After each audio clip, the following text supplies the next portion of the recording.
Hi everyone! Welcome back to my channel. This is Kate Tacalpardo. Sa mga hindi pa nakasubscribe sa channel ko, please subscribe to my YouTube channel, Kate PH Channel, and my Instagram, please follow Real Kate World, and my Facebook is Kate Tacalpardo.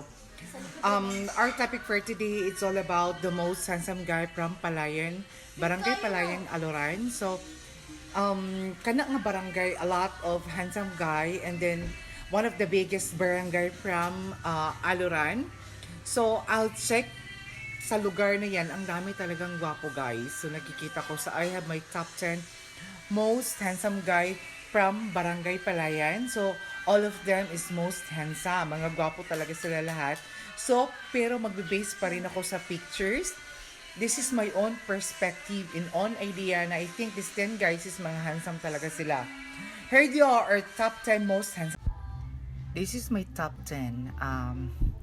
Nilagay ko siya sa 10 kasi medyo malayo yung pictures, and then hindi ko masyadong clear yung face niya, kaya nilagay ko siya sa number 10. And this is my top 9.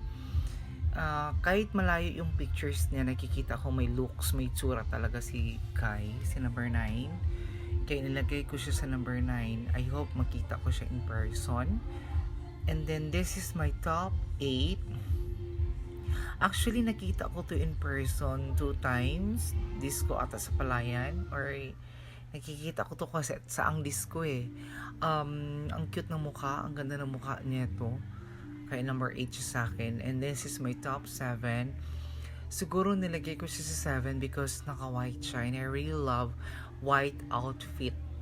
Parang clean na clean ang hitsura. Kaya nilagay ko siya sa number 7 kasi although may hitsura naman talaga siya. And this is my top 6. Kaya nilagay ko siya sa number 6 because feeling ko very clean siya tingnan. Ang ganda ng skin nito. Tingin ko lang ha. Nag-base lang ako sa pictures. And this is my top 5. Kung hindi lang minulat yung mata niya, gwapo siya, pwede siyang ilagay sa top 1. Siguro yung pictures hindi ko lang siguro bet, kaya nilagay ko sa number 5. Pero gwapo siya, guys.